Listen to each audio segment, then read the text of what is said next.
Begin transmission. Hello, everybody. It is Chris, Ben, and Milton for Outer Rim Transmission 166. And Outer Rim is a very perfect term for tonight's episode because we're diving in to my first impressions for the latest Star Wars video game as Star Wars Outlaws. Plus, we got another really cool news story to chat about. But first and foremost, Milton, I know we didn't have you on last week. We actually had a bit of a wonky week because we pre-recorded the episode because I was taking a long weekend. But yeah, let's catch up, man. How you been? I've been good, man. Just been busy with life as always, but other than that, though, everything's going well. I'm still enjoying the engagement, getting all that out the way, and just soaking that in with family and friends. Other than that, though, I'm good. Just ready to be back on the podcast and talk some Star Wars. I'm curious to see what you guys' thoughts are about the Acolyte cancellation and all that type of stuff. I know you talked about it before, but the aftermath of it. But we'll get into that later. Oh, yeah, for sure. Ben, how's it going, man? Good.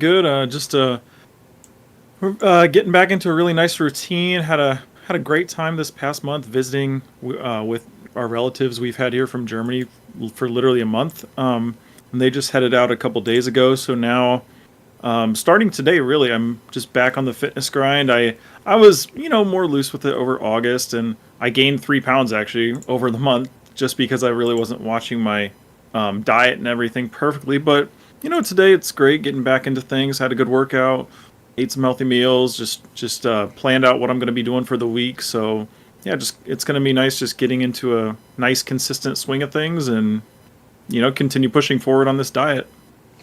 Yeah, man. Yeah, it's summer's coming quickly to an end. So I guess people are going to be starting bulk season soon enough. No, Yeah. I'm doing the opposite, man. Yeah, I'm going the opposite way as well. Right. That's too easy, especially with October next month, and then it's November, and then December, and all of a sudden you're 30 pounds heavy. No, I'm good. When somebody's got a wedding to prepare for, so you got to be tip-top shape, my You know dude. what's funny? What's funny about that? That's actually what's funny. So when we were doing, and I was telling the guys this before we got on the podcast, we started doing IO, which is like the Pilates, intensive yoga, and stuff like that. And I said to my fiance, I said, we're just preparing for our wedding bodies. That's what we're doing right now. So Yeah. Hey, that's the way to look at it. Keep keep that as your like goal motivation, and it helps. all right. There you go. So I'm gonna start off things with my week in Star Wars. I'm gonna start it off this week. So I know my birthday was over a month ago, but I finally caught up with my sister and my niece and nephew, and they exchanged, they gave me gifts for when I was away and all that. And the best gifts are when people actually, whoever creates things by hand. And oh man, my niece and nephew know how big of a Star Wars fan I am. Every time they come over here, they're looking at the collectibles I have in this very room and whatnot. And so my niece and my nephew did some really cool things for me for my birthday. So first and foremost, this is from my niece. And last year she gave me an Obi-Wan drawing, and now she gave me a really good Boba Fett drawing. Oh, nice. So absolutely love it. I gotta figure out what I'm gonna do as far as have a nice area in this room dedicated to all their drawings. He did an R2D2, which I don't have currently where I'm sitting, but yeah, great job. But then they also, I guess somebody got a bead kit, my niece or my nephew at some point, and they made me a cool little bracelet here. So if you can't see, it says like Star Wars with little hearts and green and blue.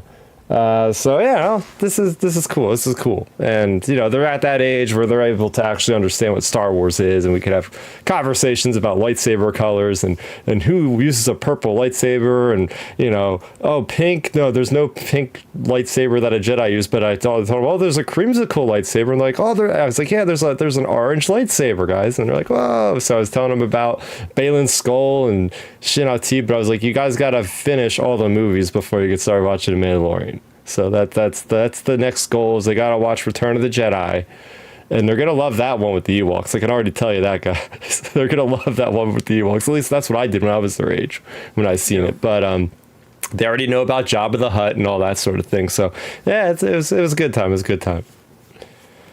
Yeah, I mean, Star Wars is, it's always such a nice thing to talk about with family, and especially, in your case, getting homemade homemade birthday gifts that are Star Wars themed from family members. Like that's always such a nice thing, and that kind of I guess transitions right to my week in Star Wars as well.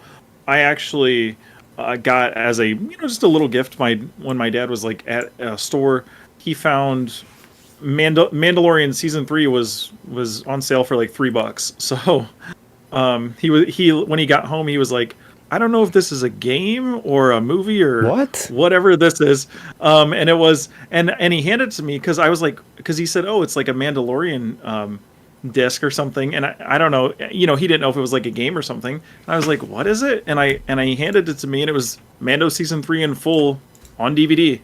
DVD. So yeah, it's on DVD, like in the full blown DVD case. It's out in our living room. Is this like a bootleg thing or something? I don't even know if they put out season 3 officially. It's in plastic and everything, so it's legit. But I was just like, man, I didn't even know. Like, but then again, I guess they didn't probably advertise that it was, too much that it was out on disc. But from what I know, seasons 1 and 2 are on Blu-ray. Then they put Andor season 1 out. I'm very curious. I'm gonna have to look this up. I'm not sure if that is an actual official license release. I mean, I've random stuff that isn't myself, but that's interesting. Yeah, I mean, it might not be, but like I said, it's not even opened. I mean, it's literally has the plastic wrap all the way around it and stuff. So who knows? But yeah, that was my weekend Star Wars. Just a little Mando season 3. And like I said, I was confused as well. I was like, I didn't realize they even released this. Yeah, so if you go onto a website, yeah, the complete 3rd season Blu-ray, when you Google it, it comes up, but I'm pretty sure this isn't like legit. But that's cool. I still haven't picked up the first 2 seasons at least. Well, eventually they'll do a box set of all the Mando stuff. Oh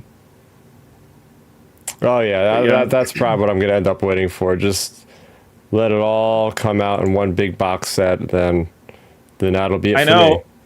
I know they ripped me off however many years ago, back when I bought the Clone Wars complete first 5 seasons or whatever, and then like 7 months later was when the next season got announced by Disney, and I was like, oh my gosh. So yep. Yeah, I don't even think they put out a Blu-ray for all the series. I think like Resistance doesn't have a Blu-ray, or at least the very first, the second season I don't think has a Blu-ray. So Lucasfilm has been inconsistent for sure when it comes to the home releases. But now with like the Disney Plus, you wonder what's going on. Things like Willow don't end up getting anything as far as releases on home video, which is concerning at the very least. So we'll see. Yep. Speaking of things on Disney Plus and things that are being canceled, I know you alluded to this at the beginning of the show, Milton, but yeah, what are your thoughts? Because we didn't get a chance to hear your thoughts on the cancellation of The Acolyte. Yeah, so this is my week in Star Wars, actually, just because I talked about this a little bit with at the gym. One of these guys that I know that like Star Wars, he brought it up to me. He's like, "What do you think about that show getting canceled?" And I said, I wasn't surprised due to like the backlash, but obviously like it'd been nice for it to get a season 2 just to finish off what they were trying to establish with. I mean, you show Plagueis, that's something you want to pay off.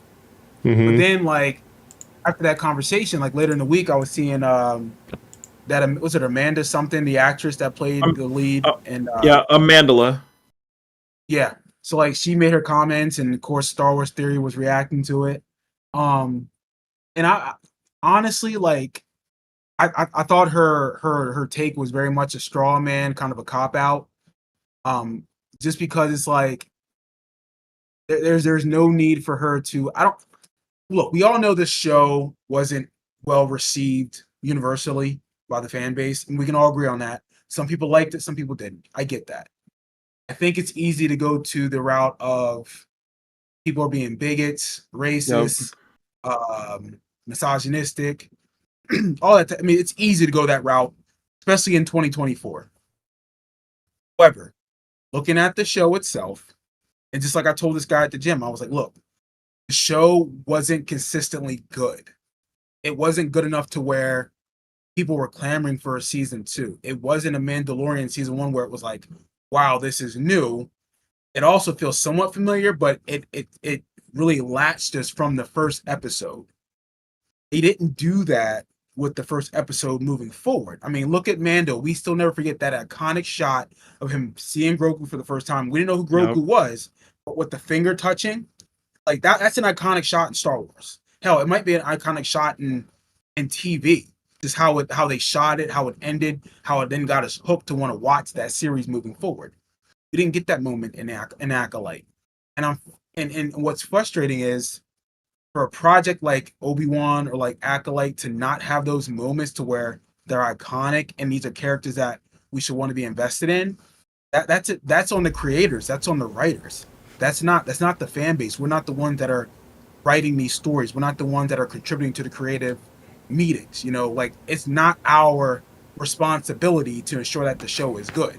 Mm-hmm. Our responsibility is to absorb it, consume it, critique it, positively or negatively, and obviously drive what's going to happen with the show moving forward, whether it's renewing it or cancellation or they make changes to improve the show.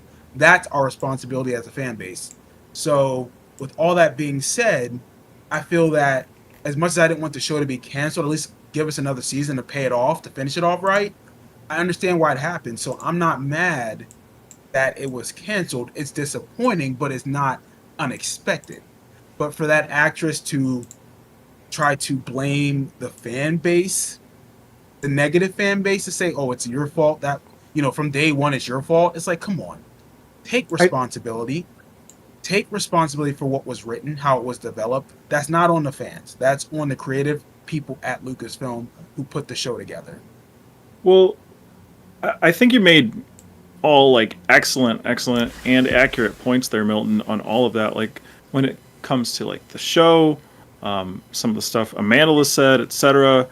And like I think like for me, my biggest takeaway from like this past week of Star Wars, and I'm sure like you can attest to this better than like potentially like me or Chris can, but I like to me, I guess what kind of makes me not cringe, but like it's like to me it's like, all right, you have a small minority of the audience, like probably 5% of the audience that are racist, bigot people.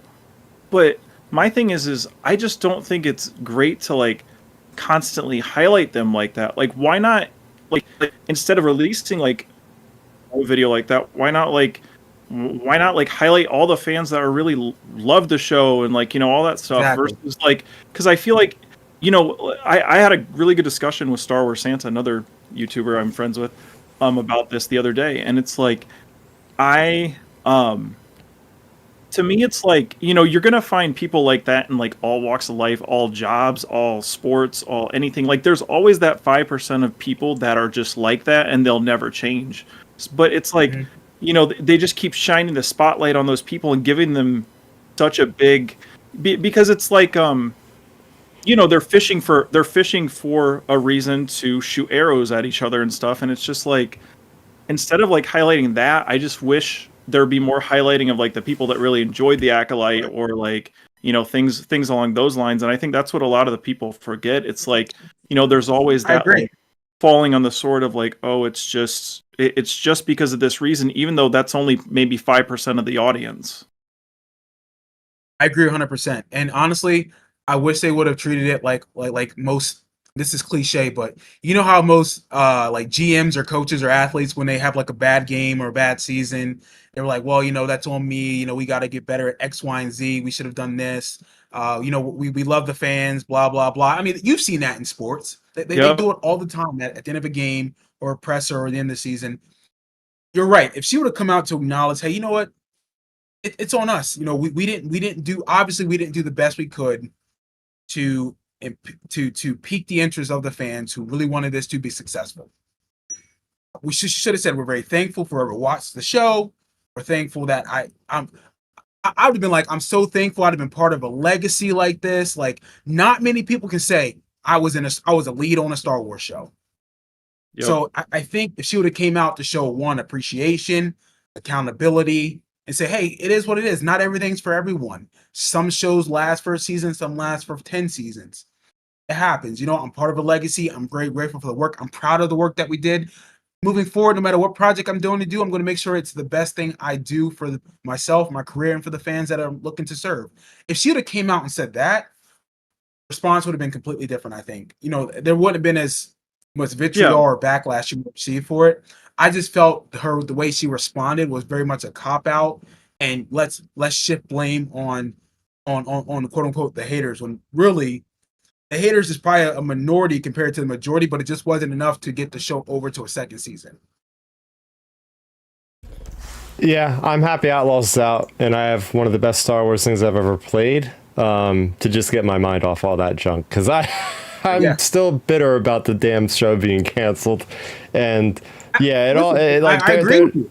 They're not going to get down to when it comes down to it. It's the fans are not going to be able to dictate what's happening. No. It's just the people online, and I've been happy because I've been offline because I don't want to see spoilers for Outlaws, and it's just everybody take that as a thing. Just get off of Star Wars social media for a couple days. It feels so good when you do, because you don't have to worry about any of that nonsense. Oh yeah, you're not wrong. It's like that with politics, bro. That's why I don't follow many political leaders online. It's obnoxiously stupid. I think politics is gross, but that's another conversation for another day. It's like that with Star Wars social media. I love the engagement when it's positive. Like I've always said when we end our podcast, if you're going to talk to me online, keep it positive. If not, I will smack the hell out you. Like, knock it off. I'll clown you and your mom.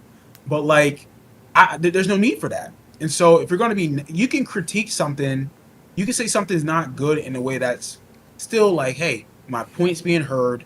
I'm not trying to be extra. I just didn't like X, Y, and Z. And like I said, Chris, I very much would have liked to get a second season to pay it off. Especially if they'd known, hey, you know what? If Lucasfilm would have like, hey, listen, we're going to give you one more season. You tease an important character like Plagueis. Yeah. We got to pay that off, because the fans going to be like, okay, what the hell? So at least we know this is going to be your final season. Make it the best thing. And this goes back to my point that I've always said about these miniseries. You cannot waste time with these miniseries. You have to tell the best episodes each time. Look at shows like The Boys. Every episode is fire. There's not one bad episode on The Boys. And no one can argue that. You look at the show Invincible on Amazon Prime. Not one bad episode, and that's an animated show. Dope. And it's like 8 episodes. Look at Reacher on Amazon Prime. It's a 10-episode series. Every episode is fire. They don't waste time. And that's why Marvel and Disney kind of messes me up sometimes. It's like, damn, these are miniseries. Every episode should be fire. They're not like you're writing 22 episodes where you got to fill stuff in with composition or exposition, blah, blah, blah. Writing 8 episodes. You should know where you're going from episode 1 to 8. You can get away. So that's why. Go ahead. No, I was just saying, you can get away with those kind of episodes in an animated series. Like we've seen it time and time again with the Bad Batch. But that's a whole nother animal. Like animation takes a fraction of the cost to create versus live action. Plus Bad Batch had 12 episodes. But when you have 8 episodes and you're the flagship live action, you better damn well. I don't understand. They should have learned their lessons from Obi-Wan Kenobi, it's like they've seen what happens. Luckily for that show, that wasn't meant to have a cliffhanger, but this does, and it's still right. How many times have I said that? And how many years we've done this? We're doing this podcast. You can't waste time in these miniseries, especially when you're saying it's a miniseries, so it could be 1 or 2 seasons tops. You can't every episode should be thoroughly well written, narrative through and through. No, let's slowly burn a candle. No, this ain't a CW show where it's 22 episodes. Come on. Oh man, so there you go. We'll talk about the Acolyte as we probably get more news. I know. Hey, guess what? We're having a comic book for the Acolyte coming out this upcoming week. Kaunaka one shot. There you go. It's still bittersweet because now they're printing a century before the Acolyte on all the High Republic comics about a month ago, and it's just you see that, you're like, is Lucasfilm gonna just start taking this thing off the comic books, because that's like a slap to the face, you know what I mean? Like, yeah, a year before the show that didn't quite make it to a second season. Great. Like, oh man. But speaking of which, we're gonna get into this show proper. You can always find us on YouTube, youtube.com/StarRaptor. We go live every Sunday. We're going live a little bit early because there's some football things that are happening, and people have to get their drafts together and whatnot. So here we go. There we go. We got the Eagles fans here. You got the Browns. Gosh, I just blanked on your team's name. Yeah, there you go. It's that time of the year already. September 1st, as of recording this. So yeah, you can find us usually on Sunday at 7 p.m. Eastern time. And you can always find us on any podcast app of your choice. They listen to your podcast at the gym, going to work, etc. Just search Outer Rim Transmission, especially it can be found on Apple, on Spotify.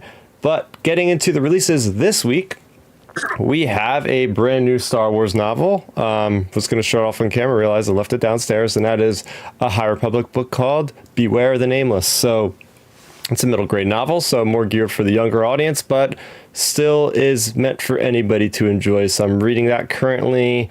There's also a little game called Star Wars Outlaws, which is requiring 100% of my downtime, which is why I haven't really delved into that new book. But yeah, we got Outlaws. We're going to be talking about that in a few minutes. And we also had the release of this Ahsoka issue number 2, which is just a straight up adaptation of episode 2 of the series. So if you've watched the episode, you've read the comic. If you've read the comic, you've watched the episode, as my friends over at the Splash Page, Star Wars Splash Page weekly podcast talk about when it comes to that.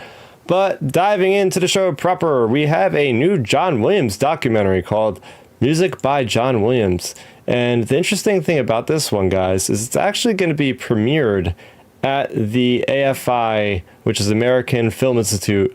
They're going to have the AFI Fest on October 23rd, and it's also going to have a limited theatrical run. So this documentary features interviews with Steven Spielberg, Kathleen Kennedy, Frank Marshall, Kate Capshaw, Gustavo Duhamel, J.J. Abrams, Chris Martin, Ron Howard, Chris Columbus, George Lucas, Isaac Perlman, Lawrence Kasdan, Yo-Yo Ma, Ki-Hu Kwan, James Mangold, Alan Silvestri, David Newman, Thomas Newman, Seth MacFarlane, and Sophie Mutter, and Branford Marsalis. Let's see, the documentary is produced by Steven Spielberg, Brian Grazer, Ron Howard, Daryl Frank, Justin Balvey, Sarah Bernstein, Justin Wilkes, Meredith Crawford, Kathleen Kennedy, Frank Marshall, Lauren Brazeau, and Marcus Keith. Yeah, there's a lot of people involved with this one, obviously, but those are a lot of big names. I'm hoping that some of these are new footage. I would love to see, as we always love to see it, new footage of George Lucas talking about anything tangentially related to Star Wars. And just seeing some of the new talent on here, like James Mangold, he had directed Indiana Jones at the latest movie there. And you even have an actor like Ki-Huan Kwan, who played obviously in Temple of Doom.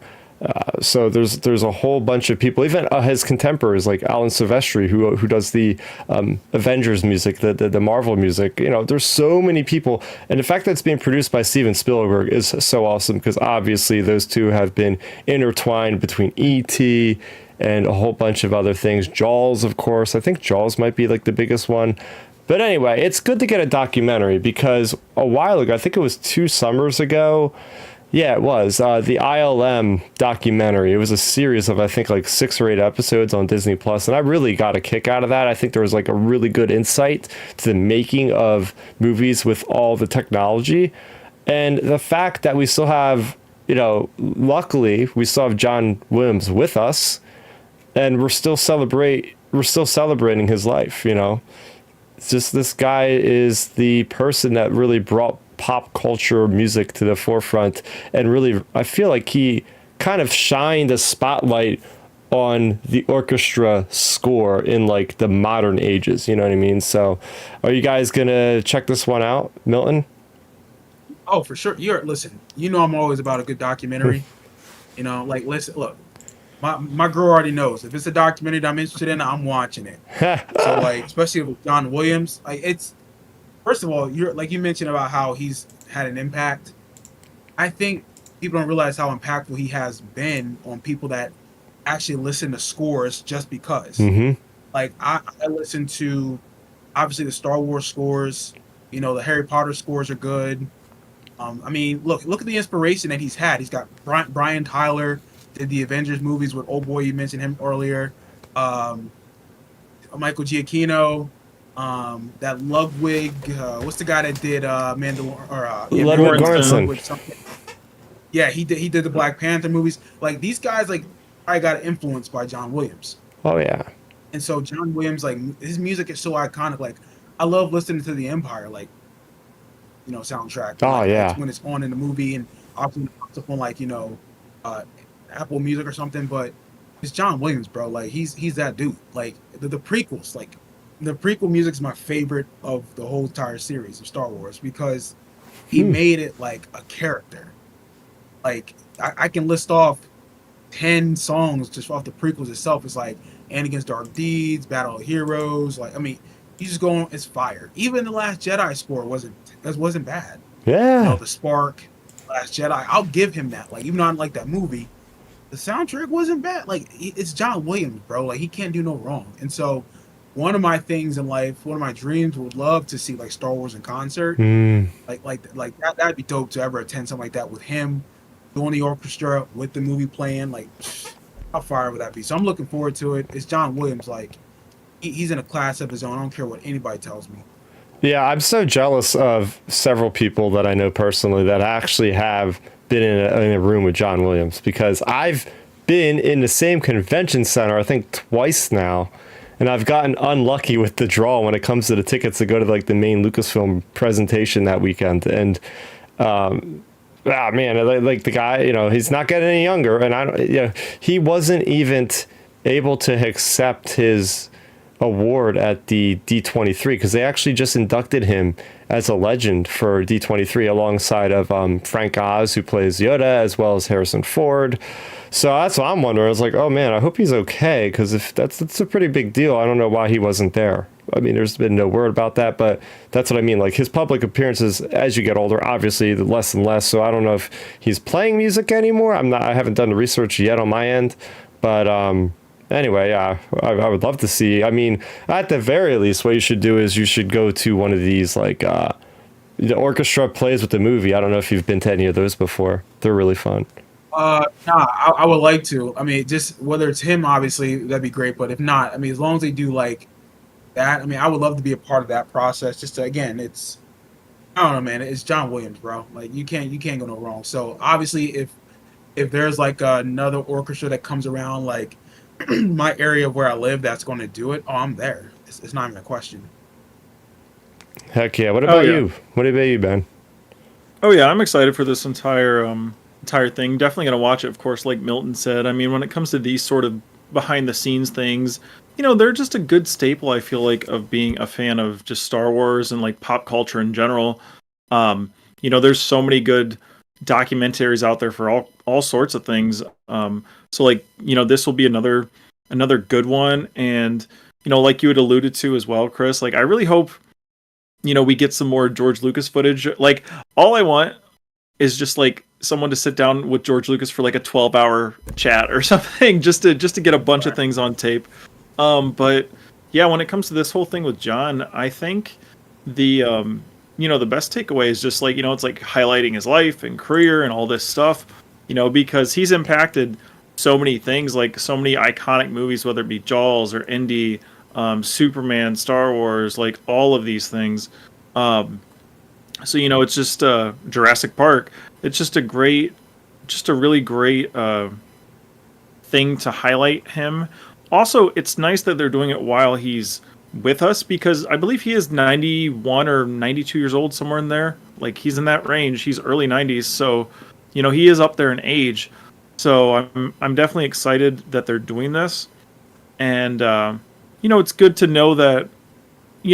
know that he's gonna like realize. I'm sure, obviously, over the years he knows, but like this will be a nice thing, I'm sure, for him personally to be like, to feel really appreciated by all of these big Hollywood and like media people. So I think that'll be a good thing for him, really good thing for him personally, just to like sit back and chill and watch. Yeah, he's 90 years old, man. That's crazy. Oh Yeah. my gosh, 90 years old. Wow. I knew he was up there. Yeah. That's amazing. Wow. So there you go. Keep it tuned in on Disney Plus, to Disney Plus for November. That means we have the Star Wars Lego special coming out this month. I guess nothing really in October, I would imagine, for Star Wars. But then November we get this, and then of course in December we start with Skeleton Crew. So we got a pretty steady flow of content coming out, at least for Disney Plus in the next couple months, if you are still subscribed and whatnot. But I think it's time. I think it is time. As the title suggests, I've been playing Star Wars Outlaws, the latest and greatest from Ubisoft and Massive Studios, Lucasfilm Games.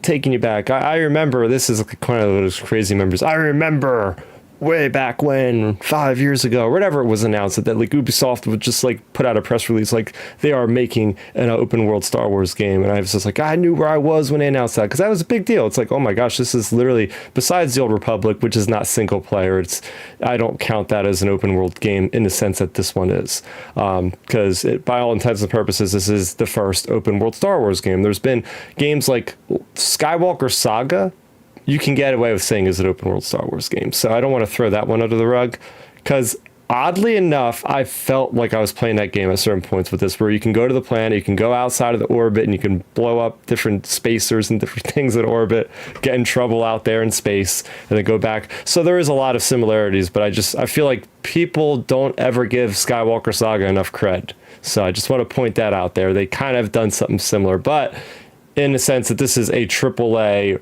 lifelike, realistic looking video game. No, we have certainly never gotten anything like this before. So yeah, I will say this is a first impressions or my thoughts so far on the game. I have clocked in a bunch of hours so far. I can say I'm probably pretty far into the game at this point. I've mainly stayed with doing the side quest and the main quest, although there is several other little side things you can do. But, you know, as I will say off the top, just a kind of thesis statement is this is the game I was hoping for an open world Star Wars game, especially considering that you're a smuggler. You got all those smuggler sorts of things you could do, right? You can run cargo, illicit cargo from one planet to the other planet. In the midst of that, you're getting attacked by pirates. And then next thing you know, the Empire's coming in to kind of try to clean shop. Then you're suddenly landing on this planet you have to go to, and you're sneaking around to try to plant this stuff where it needs to go, all the while trying to stealth around these guys without trying to find you. Like, that is basically the game in a nutshell. There is a lot of exploration. The story is really good. It encompasses a lot of things that really tie Star Wars together, whether it be prequel content, such as droids. Like your companion is a BX Commando droid, like straight up prequel reference, walking around with you all the time. ND5 is great. And then you have stuff from the sequels, such as Canto Bight, The Last Jedi. And they actually make that planet like very interesting in this game. All right, you got Favia Racing you can bet on. That's another sequel trilogy callback. You also have Kijimi, where you have Zori Bliss and Poe Dameron hanging out, where they have all that smuggler stuff going on. Yeah, that's in the game, and it makes that planet even more interesting because of this game. So, and of course, it's embedded in between Empire Strikes Back and Return of the Jedi. So you're seeing characters like Bib Fortuna, you're seeing characters like Jabba the Hutt.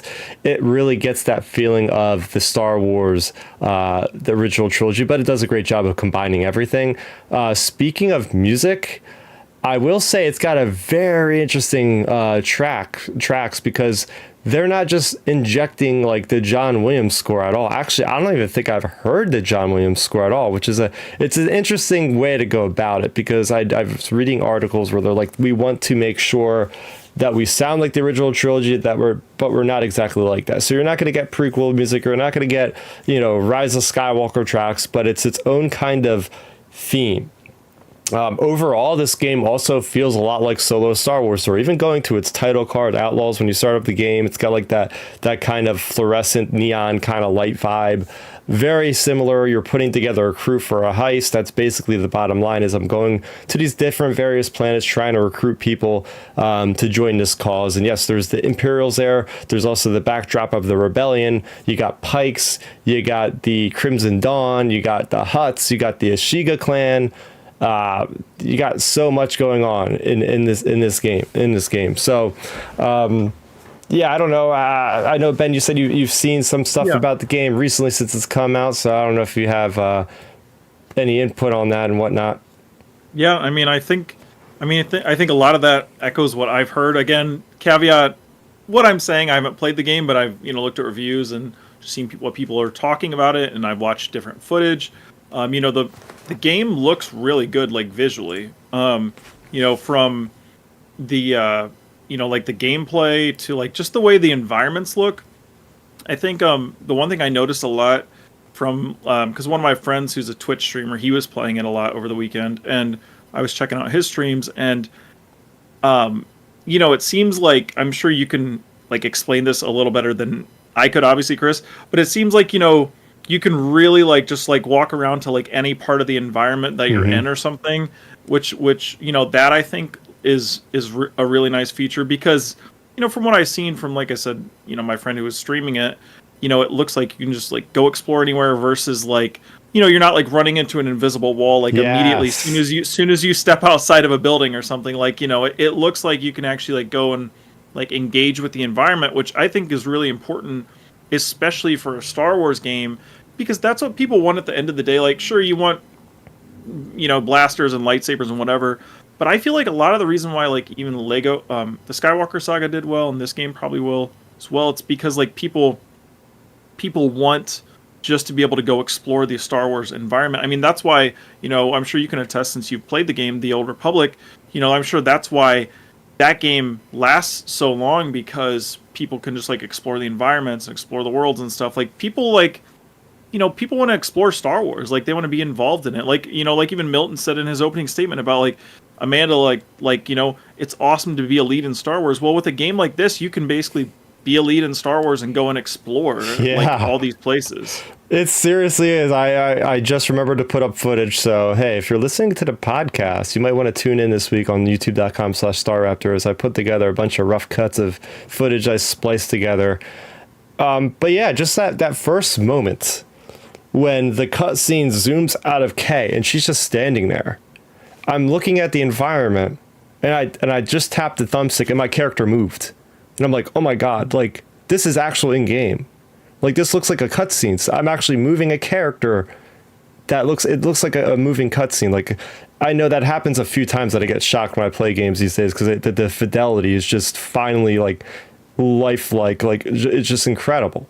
And just the effects. Like you were talking about, Ben, about just going around and exploring. Like Jedi Survivor, Jedi Fallen Order, they've been the gold standard for like third-person action adventure for Star Wars. That's really all we've really had for the most part. Battlefront is more like first-person. Well, I guess it is third-person, but that Jedi Survivor is a linear game. You don't really get to hang out in places. I guess in Kobo you do now in the second game, but this game, there's actually activities you can do. So you can go into your cantina and you can there's actions where you could just like lean on the counter of the bar, and you could just sit there and like listen to people having conversations. It's just like perfect photo opportunities. They got a great photo capture thing you can do in here. I've been taking photos nonstop of really cool things. I like that feature a lot, by the way. I meant to mention that. Yeah, I've been getting some awesome shots. I've like probably like 50 shots at this point. I have enough for Twitter for the next year at this, just spacing them out. But it's it's finally that vibe where you walk into a cantina and you can play a game of Sabacc. Kessel runs Sabacc, and it feels like the old Knights of the Republic where you could play Pizak. But obviously, like this, they've put a lot of thought in Sabacc. They have like retro style video games. And that's what I'll say about this is like they actually nail that 1970s feel with a lot of the screens you're looking at. It looks like that vector graphics, even when you're going to slice something, or the graphics on the computers look like they're from the 70s. So they really kind of like immerse you in what is happening. some very simple things like, okay, I'm this planet Tashara. I'm walking through the capital city there, and there's this guy that's poor, and he's begging for money, and he's like a down in his luck gambler guy. He's like, oh, can you spare me credits? I'll double it or something. And I'm like, all right, sure. Here's 100 credits. I came back like 3 days later and he gave me all this money because I was able to give him money at that point. So like there's like really cool decision making. Like I've actually like made life or death decisions for certain characters in this game that you wouldn't be able to do in any other kind of like current Star Wars game. Like it's not super RPG where like you're gonna really affect the overall story, but in like little moments and stuff, it's like, oh, that's cool that it seemed like I actually had to think for a moment of, oh, what do I actually want to do? Probably the biggest thing, and I know people are gonna say like, you're gonna make the assumption, oh, is this another Ubisoft clone? Is this another Assassin's Creed clone with a skin? Is this another Watch Dogs or another Far Cry? And I'm happy to report that it is not any of those. And I've spent a good amount of time in Assassin's Creed. I've played 4 or 5 Assassin's Creed games in the last calendar year. So I'm an authority when I can say that this game is not an Assassin's Creed clone. You're not going around in the same way that you are in Assassin's Creed. In fact, there's like a lot of cool melding of ideas from different games, but it makes it feel like its own sort of franchise in a way. Like, sure, just like Far Cry, you can unlock new abilities by doing special objectives, like, oh, use Nyx to distract this guy 3 times, and then another objective might be to shoot somebody with a gun from your hip instead of aiming down sights, and all of a sudden you unlock a new ability. Like, there's fun stuff like that where you don't have to just, passively pay credits to get like an ability. Like, they actually make you go out and explore, get parts for your guns and stuff like that. So that I actually appreciate. That's exactly a point I noted in my notes actually about this that I was going to ask you about to bring up on from the reviews and from like the streams I've seen of this game and stuff. So it seems like this game, for like gaining your skills and different things, instead of you just like kind of leveling up via XP, you have to like go out and actually learn the skill from like a mentor character thing. Like, do this skill, you got to meet this person. If you want to do that skill, you got to meet that person. Like, that was a point I meant to bring up to ask you about, to like, give us an idea of what that's about. Yeah, it makes perfect sense thematically, because when you look at Kay Vess, your major character here, she is basically very similar to Han Solo, but she's not experienced like Han Solo. She's kind of learning her ways around the underworld. Like, there's this really cool story that I'm not going to spoil about what her background is, why she's on Canto Bight, and how she gets involved with this big heist job. But when you think about it, it's like, oh yeah, this makes sense. Like, you're learning abilities from these experts. You're learning from the experts to become a better scoundrel, to become a better smuggler. It's not just like, oh, I'm just going through a random menu and just holding down A to learn a new ability. Like, no, they actually make you do things that actually make sense to actually gain the knowledge to do said ability. So that to me is really, really cool. As we're watching this now, we're just on Tashara, and this is basically Red Dead Redemption 2 meets The Division 2 meets Star Wars, because they have a wanted system for the Imperials. So I've gotten to like 5 stars basically with the Imperials. If you like sneak into an Imperial compound, you're killing troopers and stuff. Like, they start sending people, and at like the maximum level, they'll send death troopers after you. The ISB will start putting out hit groups of death troopers. Yeah, and then they're trying to. And these guys, and I've always criticized Star Wars recently with animation. Like, why are the death troopers and rebels getting like one-shotted by people? Like, they don't seem like they're elite. Ridiculous. Yeah. In this game, they should be like yes. special forces SEAL team type. Exactly. In this game, they actually are. Well, that's how they portrayed them in Rogue One. Yeah. Exactly. Like they're the best of the best. It's like they're a hybrid of like clones, but like elite soldier. Yeah. I was actually about to ask, but like you mentioned Red Dead Redemption. I know a lot of my friends like those games. I think one of my buddies recently said like this game is pretty dope, and it reminds him of that. Here's my question though: not every game's perfect. So if you had to critique it, what would you critique?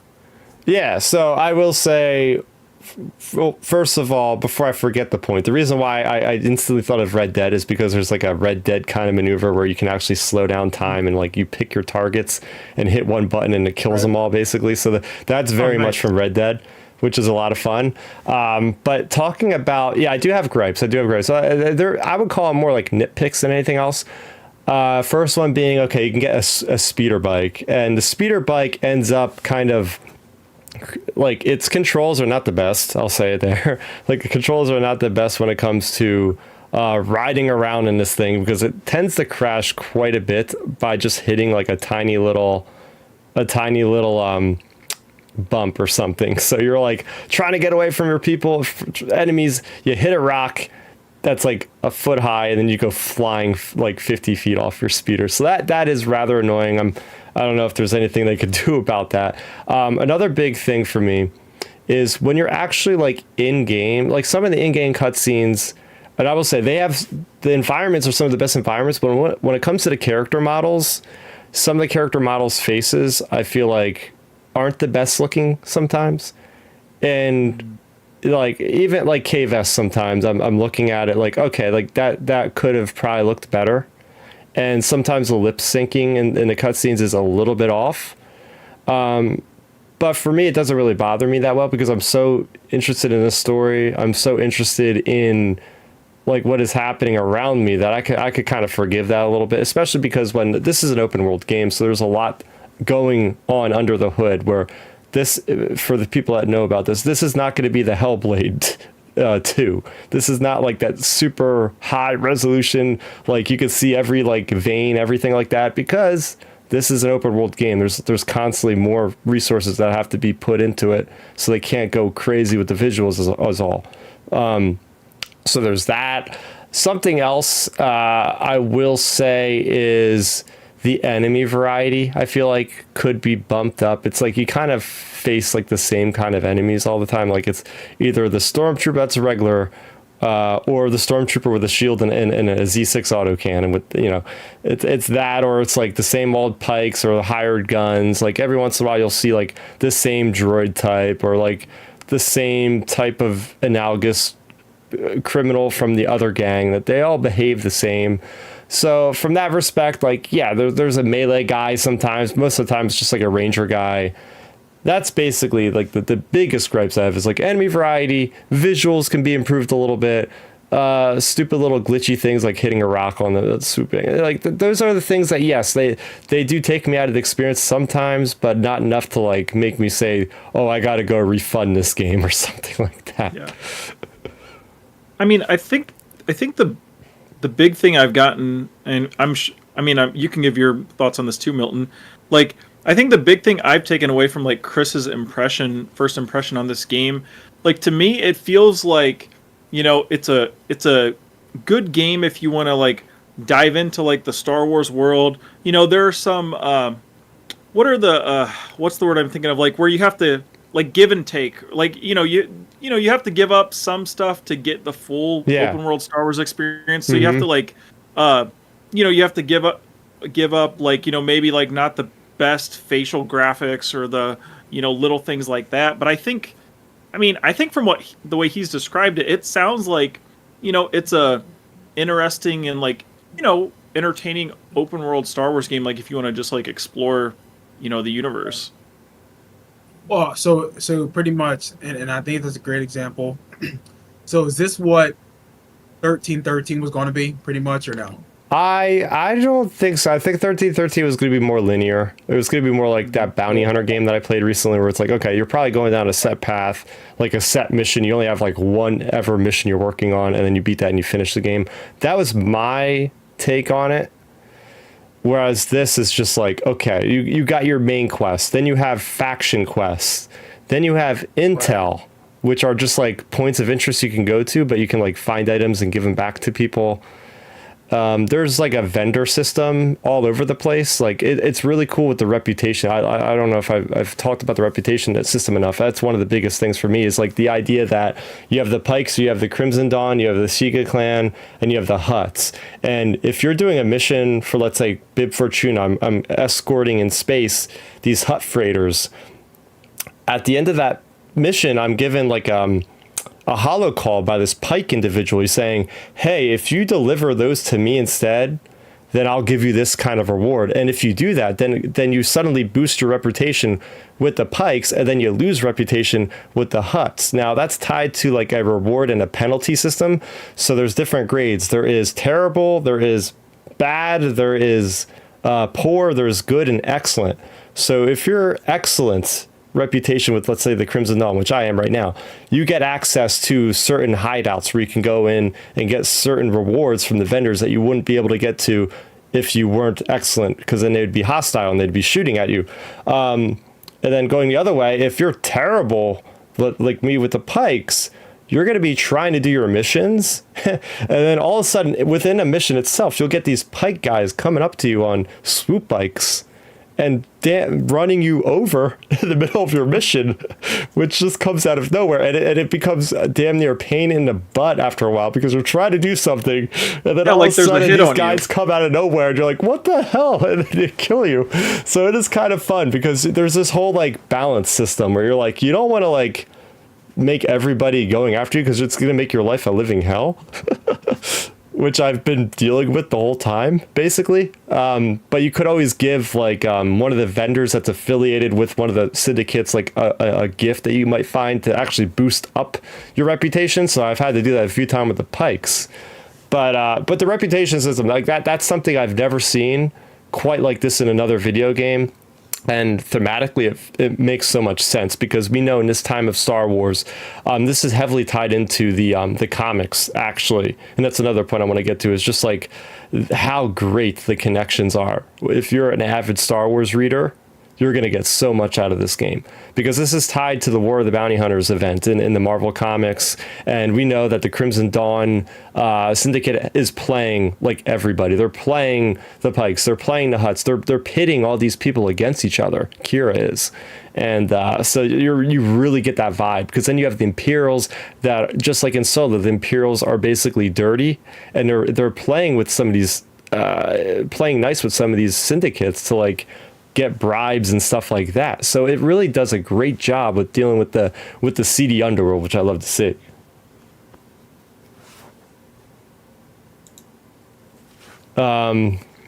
But yes, so there's plenty of awesome references. I've seen references to the Aftermath books. I've seen references to the 2015 run of Star Wars. At one point, you're climbing through a High Republic vessel, and they're talking about Starlight Beacon, or talking about the Nile. Another point, they're talking about, this is one of the most deep cut things I've ever seen in Star Wars. This one stormtrooper is walking around Akiva, which, by the way, Akiva itself is a gigantic Easter egg, because that was a planet that is the birthplace of Temmin Wexley, Snap Wexley, and that was heavily featured as the main location in the Aftermath book, the original book, the first book. So I'm walking around, and I'm just listening to the chatter, because it's just like that. You're walking through like a marketplace, and it's so detailed. It's the temperate jungle planet kind of place. And the stormtrooper says like, oh yeah, so-and-so, and then I got transferred from the Tarkin's will. And I went, oh my God, they mentioned the Tarkin's will, which was the capital ship of Commander Zara from issue number 23 of Star Wars, the 2020 run.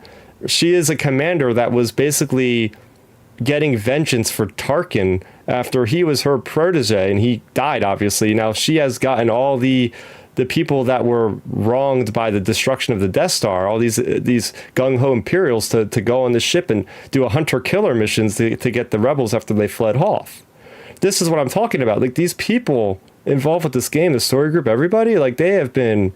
and I was talking to my buddy on the tractor beam, Matthew Neugebauer.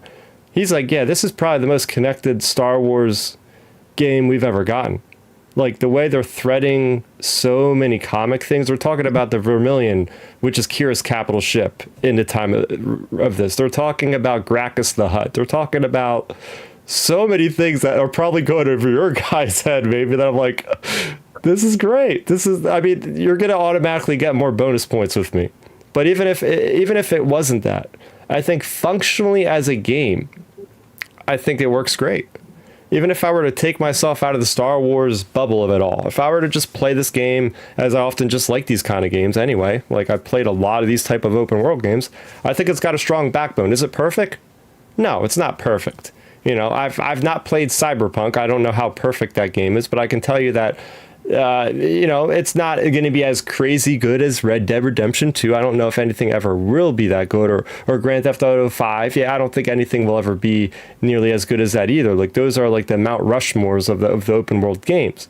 But if you're looking for a really good Star Wars experience that involves crime syndicates and gets that original trilogy feel, then yeah, what the heck? I mean, this is a no-brainer, I feel like. Oh yeah, Alright. I mean, it sounds like a seems solid like it. review to me, man. I mean, Look, if I have time to actually sit down and play that consistently, then I'll probably definitely consider it like in the next coming months. Oh yeah, the traversal. There's a lot of cool traversal. So I think people say it's a lot like Uncharted. I've never played Uncharted, but there's a lot of that. It feels like Jedi Survivor, Jedi Order, where you're climbing around, you're platforming, climbing over ledges.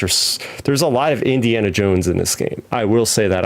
I constantly found myself going, oh, this feels like Indiana Jones, because you have a grapple cord that you like swing around objects, and you're swinging like you would with like Indy and his whip, and then you're straight up punching stormtroopers, you're punching Imperial officers, which is almost like punching Nazis, you know what I mean? So I'm like, this is basically like Indiana Jones in a way. I felt a lot of the times when I'm playing this game that KVS reminds me of Dr. Aphra quite a bit, because Dr. Aphra would be doing these same sorts of things.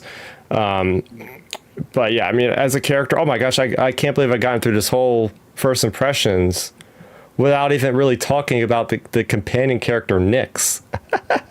This guy is the star of the show. This little Murkal, I think he's like the one of his kind. Like Kay has never known where he is. You find out where she finds him in the game, but he is such a useful tool. But he's got character. He's not just a flat like animal. Like, he has so much character. He's able to distract enemies. He's able to hit buttons for you so you can get across places. I've gotten abilities unlocked where he's able to go up to an adversary and trigger their thermal detonator without the people knowing, and they just self-destruct. Like, it is crazy fun what you can do to this character. And there's like these really good-hearted moments, these mini games, these quick time events, where if you go to each one of your planets, you can actually have a meal. You can actually share a meal with Nyx, and it's like this quick time event where like Kay and Nyx are just like at the bar sharing some kind of meal delicacy of that said planet. And it's like a quick time event. For instance, like the one I just did earlier today is like they get served this fruit on Akiva, and then you cut open this fruit, and there's like these like fly things that fly out of the fruit, and it's basically like an interactive cutscene, because like you're going through and you're seeing like Nyx having to like lick and like using his tongue to like eat these things, and meanwhile Kay is like trying to dodge these things, and it's really, really fun. So they have like very distinct kind of things like that, but like Nyx in general, just a great Star Wars character. I gotta say, like Nyx a heck of a lot more than BD1. I mean, it's kind of hard because like BD1 is a droid, so like you don't get really that much emotion, although it does have quite a bit of emotion. But the talk about character design, like the facial animation of Nyx itself is the exception. I talked about it like earlier, like it could have been done better with some of the like the human characters and stuff. Nyx, it looks like damn near perfection every time. Like, and the fact that D. Bradley Baker is doing the voice of this, like, just doesn't even, the thing doesn't speak basic, it just makes a bunch of cute noises and stuff like that. But he's really cool, just like the animation of how he walks around. When you crouch, he like goes down to the ground, he runs all over the place, he interacts with like other animals when you're walking around. So like the interactive ability of this character for stealth and everything is like super valuable to the game. How the game plays, it's just, yeah. So I almost got through without talking about him, but I think that's basically it. But yeah, I mean, if you guys want to see more of the game, I streamed the game on Friday, so you can go back into prior videos and watch. I played for a good amount of time through the Jabba the Hutt level, which was frightening, but also very intriguing at the same time. So I have all that there. I will be doing my video review as soon as I get done like the main quest. I think I'll be ready to give this thing a score. I'm not going to now because, you know, I don't know, the game might just fall apart at the end. Who knows? I hope it doesn't. Right now it feels like it's going to be good, but yeah, those are my thoughts so far. So there you go. Okay. I mean, that's sounds like you are having a good time with it, and that's really good. I've been, you know, like I said, I've been hearing a lot of good things from other folks as well, and I think this was a good discussion, good first initial discussion on this entire thing. Yeah. So there you go. That about wraps it up, fellas, for Outer Rim Transmission. This was 166. So where can the people find you, Milton? You can find me on X at Milton Weber 7 or on Instagram at Milton 7 Weber. Hit me up on there. Funny memes, Star Wars, sports, whatever. Hit me up. We'll have a good time. Really enjoy being on the podcast like always, and hope everybody have a good week. There we go. Nice having you back, man. Nice having you back. Ben, what about you? Yeah, you can find me on X and Instagram at Real Ben Maynard. I'm always on there talking Star Wars, fitness, or football. And there you go. So for Milton, for Ben, for Chris, aka Star Raptor, that's going to do for Outer Rim Transmission 166.